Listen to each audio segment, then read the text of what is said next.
Hello Assembly District 78, and to those who celebrate a happy Lunar New Year. I'm your representative Chris Ward, and I wanted to bring you up to date on everything coming up in the month of February. First, I want to let you know about a couple of new bills I've introduced for this legislative session. AB 1858, the Safe and Prepared Schools Act, will set clear standards for California schools on how to conduct active shooter drills, as well as ensure that students who participate have access to mental health support as needed. These drills have sadly become a new normal in schools across the country following several tragic mass shooting events. However, a continued push for students and staff to be proactive during these events to save more lives has led to drills that simulate mock shootings, students lying on the floor to represent victims, and even the use of fake weapons and blood.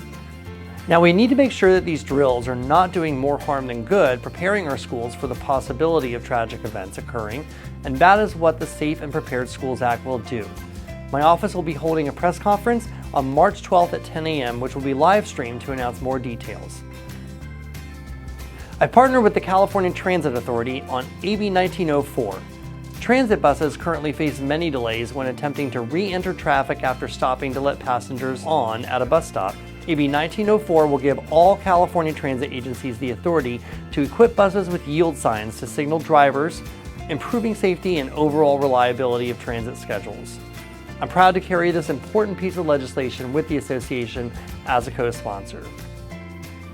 By the end of February, we will have a deadline in which our entire legislative package must be introduced if it is to be considered this year. I'll update you next month on some additional legislative highlights. Continuing with my Capitol video series where I go over how various aspects of the state legislature works, I wanted to start off this year with the role of policy committees in the process. I have been appointed to sit on several committees this year, including the chair of the Housing and Community Development Committee, Labor and Employment, Privacy and Consumer Protection, Transportation, the Budget Subcommittee on State Administration, and local government committees. I'm also a member of several select committees, including the Electric Vehicle Charging and one which I chair covering biotechnology. These appointments mean that I will have more of my time and focus dedicated to bills in these areas, and likewise, other committees may hear bills that I wouldn't have an opportunity to weigh in if and until they reach the Assembly floor. Now, once a bill is introduced, it is then referred to one or more policy committees to be vetted by committee members. Bills are not heard in policy committees until 30 days after they have been introduced. Each bill will be listed in the daily file prior to be heard in a committee, which is essentially the agenda of the day as it serves as public notice of bills set for committee hearings so that you know when to weigh in on legislation. Bills will usually generate support or opposition from groups or individuals. The committee hearings are times for groups or individuals where they can testify and speak on the bill when it's heard in committee. Of course, writing to your assembly member or senator ahead of the committee hearing is helpful for me to weigh your thoughts as we try to propose amendments to a bill or decide how to vote. If the bill passes with a majority of committee members, it will then head to the next committee if it has been assigned to one. If the bill has a fiscal impact or cost to the state, it will be heard in the Appropriations Committee before it can advance to a floor vote in either chamber. Committees also serve as an oversight role. We hold information hearings on focused subjects to shine light on current important issues. For example, my Biotechnology Select Committee recently reviewed the history and role of pharmacy benefit managers in the pipeline of getting life-saving drugs to pharmacists and consumers with an eye towards pricing impacts. Our Housing Committee will be holding a hearing on February 21st next week at 9 a.m. to understand today's cost factors in new housing construction, and our budget hearings coming up will be reviewing the state's program on housing and homelessness support to underscore what is effective or not as we solve our state budget's deficit this year. And these informational hearings can often lead to legislative ideas for us to make new laws. Committee hearings are one of the most important times for the public to become involved in the legislative process. This is when your voice is the most crucial in deciding whether or not a bill should move forward or be changed to reflect public opinion. Committee members, including myself, use your feedback to make a decision on voting for or against a bill, so I encourage you to get involved and make your voice heard at this important step in the legislative process.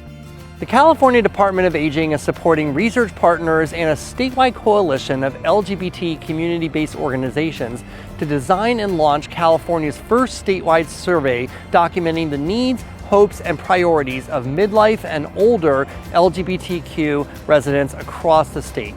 Please follow the link below to participate. In an effort to promote civic education and encourage our young minds to become involved in the inner workings of our government and society, I am pleased to announce a special contest for 4th and 11th graders who live in the 78th Assembly District.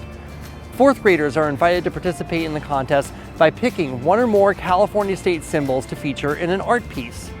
11th graders can partake in the contest by nominating someone who lives in the 78th District for a community hero recognition. We will be accepting submissions until April 1st, 2024, and winners will be announced on April 19th. Please visit my website at the URL below for more details. I look forward to seeing your submissions. Finally, I wanted to highlight a few upcoming webinars in February that you may be interested in. On February 28th, my office will be hosting 2 webinars. Senior Scam Stoppers will go over information on how to protect our seniors from common scams beginning at 1 p.m., and you can register at the URL below. If you have a high school student nearing graduation or other family member going to college, you may be interested in the Cash for College webinar on the same day at 5 p.m. Presenters will delve into essential information about financial aid opportunities, and CalSOAP staff will be available for one-on-one personalized guidance. You can register at the URL below.